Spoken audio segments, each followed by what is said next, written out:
Start. Welcome back.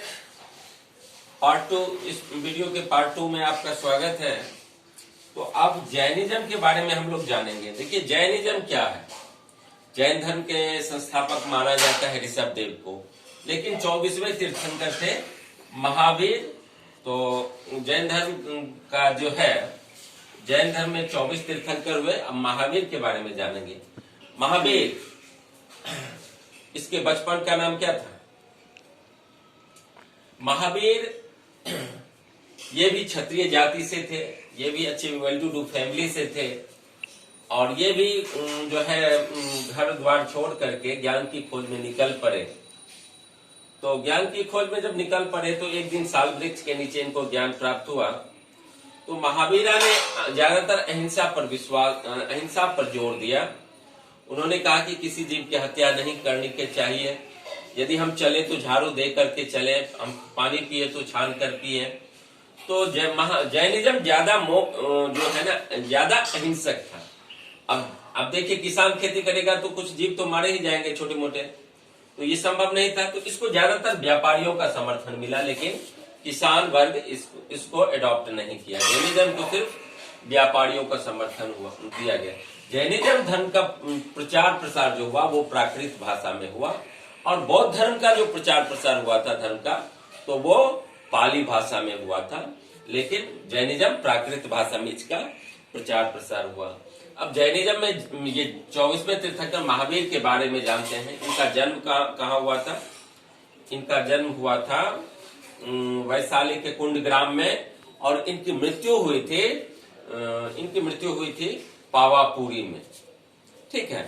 तो इसने जो सिद्धांत दिए, तो इसने ये डॉक्ट्रिन दिया कि जो भी व्यक्ति ज्ञान प्राप्त करना चाहते हैं, men and women who want to know the truth या who wish to know the truth must live their home. जो भी कोई व्यक्ति जो है ज्ञान प्राप्त करना चाहता है, उसे घर द्वार छोड़ देनी चाहिए। उसके बाद महावीरा ने इस बात पर जोर दिया, all beings long to live, यानी सभी जीव अपनी जितनी उनकी आयु है, अपनी आयु भरपूर जिए। ये सिद्धांत भी जैनिज्म में दिया गया।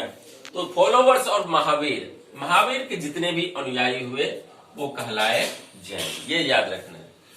महावीर के जितने भी फॉलोवर थे वो क्या कहलाए? वो कहलाए जैन। अब देखिए, जैन सब किससे बना है? जीन से बना है। तो महावीर को जब ज्ञान की प्राप्ति हो गई ना, तो वो जीन कहलाए, यानी जिसका इंद्रियों पर नियंत्रण हो। ठीक है, जिसका अपने सभी इंद्रियों पर नियंत्रण हो। तो जीन का अर्थ हो गया पराक्रमी। तो ये महावीर जीन कहलाए, और महावीर के फॉलोवर जैन कहलाए। तो महावीर ने प्राकृत भाषा यानी अर्धमगधी में अपना उपदेश दिया था। ठीक है। It was difficult for most man and women to follow strict rules. तो ये ज्यादा अहिंसक था। मैंने बताया कि छोटे मोटे जीव तो मारे ही चले जाएंगे, हम चलते हैं, खेती करते हैं, तो इसलिए ये ज्यादा पॉपुलर नहीं हो पाया जितना बौद्ध धर्म पॉपुलर हो गया। उसके बाद है Jainism was supported mainly by traders. ठीक है, ये बता दिया हूं मैं। अब है संघ। तो संघ का क्या अर्थ होता है? संघ का अर्थ होता है एसोसिएशन। संघ का क्या अर्थ होता है? एसोसिएशन। तो both the Mahavira and the Buddha felt that only those who left their home. तो ये संघ क्या था? जिस किसी व्यक्ति ने अपना घर द्वार छोड़ दिया, उसका एक संघ बन गया। समझे? जो भी व्यक्ति, चाहे महिला हो या पुरुष, अपना घर द्वार छोड़ करके शामिल हो जाता था, वो संघ में शामिल हो जाता था, वो संघ होता है। अब है मोनास्ट्रीज। तो देखिए, बौद्ध यात्रियों, बौद्ध मॉन्क्स को या जैन मॉन्क्स को ठहरने के लिए एक जगह चाहिए था। वो क्या करता था? भिक्षाटन करता था। खाना पीना खुद नहीं बनाता था, भिक्षाटन करके अपना भोजन करता था। तो क्या होता था कि रेनी सीजन में तो वह भीग जाता था, तो उसके लिए एक शेल्टर बनाया गया जिसे कहा गया मोनास्ट्रीज, जहां बौद्ध यानी ये मॉन्क साधु सन्यासी ठहरते थे। और ये मोनास्ट्रीज कौन बनवाते थे? सौदागर, मर्चेंट्स या किंग्स, रूलर्स। ठीक है, जो भी पावरफुल व्यक्ति होते थे वही मोनास्ट्रीज बनवाते थे। पहले के मोनास्ट्री टेम्पोररी थे, लेकिन बाद में जब मोनास्ट्रीज बना वो परमानेंट बन गया, जैसे गुफाओं को काट कर बन गया। ज्यादातर महाराष्ट्र वेस्टर्न इंडिया में ये मोनास्ट्रीज देखने को मिलते हैं।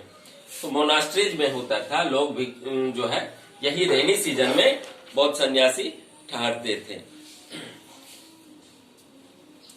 उसके बाद तो विहार, जिसे विहार भी कहा गया। देखिए बौद्ध यात्रियों को ठहरने के लिए ढेर सारे शेल्टर जो बनाए गए, इसको कहा गया विहार। और इसी विहार की अधिकता के कारण हमारे राज्य का नाम बिहार बना। अब है द सिस्टम ऑफ आश्रम। तो देखिए आश्रम कितने हैं ये याद रखने हैं आपको। आश्रम 4 हैं। आश्रम कितने हैं? आश्रम मतलब ये नहीं कि घर, आश्रम मतलब होता है यहाँ स्टेज ऑफ लाइफ। तो आश्रम 4 है। आश्रम कितने हैं? आश्रम है 4, ब्रह्मचर्य, गृहस्थ, वानप्रस्थ और सन्यास। कौन से आश्रम है?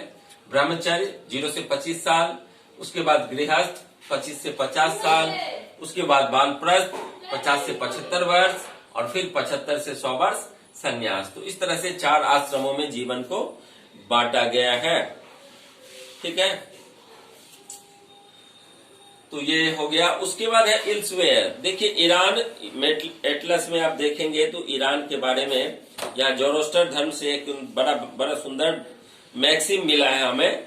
ये मैक्सिम कहता है कि गुड थॉट्स, हमारे विचार अच्छे हों, गुड वर्ड्स, हमारे शब्द सही हों, एंड गुड डीड्स, हमारे कर्म सही हो। Here is a verse from the Jain Avesta से ये लिया गया है।